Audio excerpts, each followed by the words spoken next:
So Strauss Zelnick just went on national television and said things about GTA 6 that he has never been willing to say before.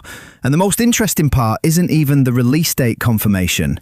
It's why he's suddenly being this open after years of being one of the most careful, guarded executives in the entire gaming industry. Something changed, and I think I know what it is. So a few days ago, we got the Take-Two earnings call, which was already packed with GTA 6 information. But then, almost immediately after, Zelnick shows up on Mad Money with Jim Cramer on CNBC and starts saying the quiet part out loud. And there are a couple of lines buried in this interview that I think are way more significant than people realize. So let's start with the first clip. Cramer brings up the November date and basically asks, how do you actually know this game is going to be ready? When I got the earnings, the first thing I did was go and check the date, because I know that you're not going to release something until it's perfect, and I wanted to be sure that this November date is still good. Right, November 19th. Now, how do you know? How do you know it's going to be ready that day? Well, because we actually obviously track the progress daily of everything that we do.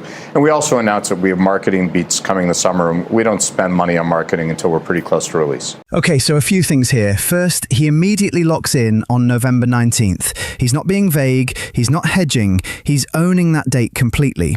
But what I want you to notice is the tone when he says they track progress daily.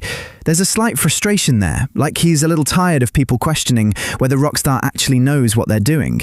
And honestly, I get where he's coming from, but at the same time, when you delay a game twice, you don't really get to be annoyed when people ask if the third date is real. That trust has to be earned back, and that's clearly what he's trying to do here. But the more important part is what he says about marketing. He connects the release dates directly to the marketing push by saying they have beats coming this summer and that they don't spend money on marketing until they're close to release.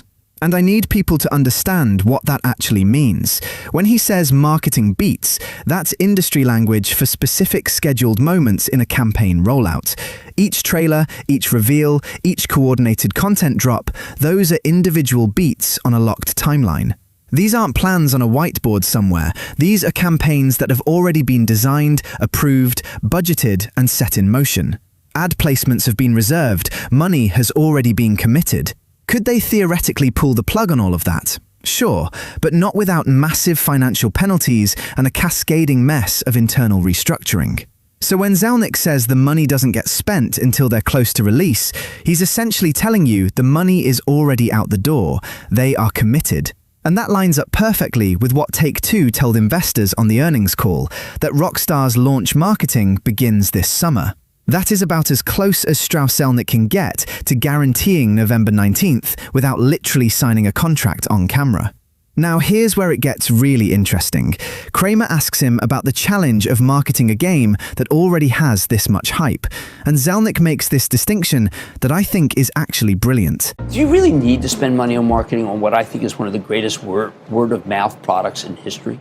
We do. I think there's a difference between awareness and energy, and we need to create the energy. We do have the awareness. The anticipation is huge. It's bigger than ever before. That's a really smart way to frame it, because yeah, literally everyone on Earth already knows GTA 6 exists. Your co-workers know, your parents probably know, people who haven't touched a video game in a decade know. But awareness alone doesn't translate into 30 or 40 million copies sold in the first year. What drives that is energy.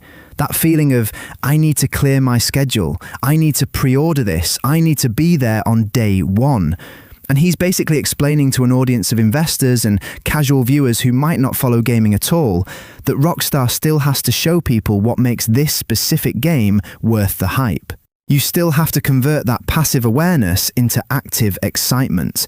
And that right there is your roadmap for what the next few months are going to look like. Everything Rockstar does from here is about making you feel it. Then Cramer pushes further and asks how you even market something this big, and Zelnick's answer reveals a lot about Rockstar's approach. It is a challenge because we want the product to be authentically owned by our consumers, right. And so the marketing has to be delicate. It has to feel like, you know, this is real. This is not. We're not selling hamburgers. We're selling this unique art form. So what he's saying is that Rockstar can't just run standard ads and call it a day. They know GTA 6 isn't a normal product launch, it's a cultural event on the scale of a major blockbuster film, and the marketing has to match that level. Think about how Marvel movies get promoted. Trailers everywhere, posters in every city, interviews, coordinated media rollouts. Now apply that same energy to a game that reportedly cost somewhere between $1 and $2 billion to make. If you think Rockstar is going to be subtle about this, you're kidding yourself. And then on the earnings call, he said something that ties all of this together. But rest assured that I think you'll be pretty astonished by the creativity that Rockstar's marketing team brings to consumers in the coming months. So let's connect these dots. He says fans will be astonished by the creativity of the marketing. He says they're not selling hamburgers, they're selling a unique art form. He says the marketing has to feel authentic and real. Put all of that together, and to me it points towards something way beyond traditional gaming ads. I'm thinking massive real-world activations. Building-sized murals of Vice City popping up in Miami, New York, maybe LA. Maybe even stuff like fictional wanted posters for Jason and Lucia showing up in actual cities. Knowing Rockstar's history with creative stunts like the GTA 5 mural reveal, and then scaling that up with the kind of budget this game has behind it, I genuinely think we're about to see one of the most ambitious marketing campaigns the gaming industry has ever had. As for timing, the window is getting pretty clear. Marketing kicks off this summer, building toward November 19th. The next Take-Two earnings call is probably somewhere around mid-May, and I think that's when they're going to want a big headline for investors. A major trailer or info drop right around that window would make a lot of sense. That puts us potentially just a few months away from seeing something huge. Now here's the part I find most fascinating. Why is Zelnick doing all of this now?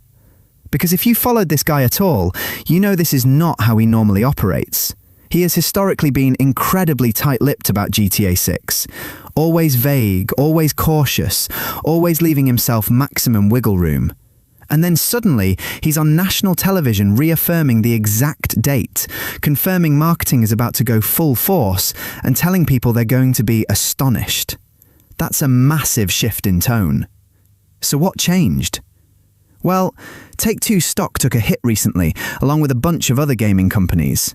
And part of what spooked investors was Google rolling out new AI technology that can generate interactive 3D environments from prompts and photos. Now, if you actually understand game development, you know this tech isn't anywhere close to replacing what studios like Rockstar do. It can generate a visual space you can walk around in, but it doesn't create gameplay mechanics, narrative, systems design, any of the things that actually make a game a game. But investors don't always understand that. Some of them see a headline that says, AI can now create video games, and they start wondering if traditional game studios are about to become obsolete. Which is ridiculous, but money moves on perception. So in that context, Zelnick going on CNBC and being this confident and this specific starts to look like targeted investor reassurance. He's essentially saying, stop panicking, this game is real, it's almost here, and it's going to make everyone a lot of money. He's trying to keep nervous investors from bailing on Take-Two stock right before the biggest game launch in history. And honestly, between the locked November 19th date, which lines up perfectly with Black Friday and the holiday shopping season, the confirmed summer marketing push, the money already being committed to campaigns, and now the CEO going on national television and putting his personal credibility on the line, this is the most locked-in GTA 6 has ever felt. Rockstar is clearly in finish line mode, and once those summer marketing beats start dropping, things are going to move incredibly fast. So what are you most looking forward to seeing from Rockstar's marketing campaign? And when do you think we're getting Trailer 3? Let me know in the comments, I'll be going through all of them. If you're not subscribed yet, hit that button and turn on notifications, because the next few months are going to be non-stop GTA 6 news. Thanks for watching, and I'll catch you in the next one.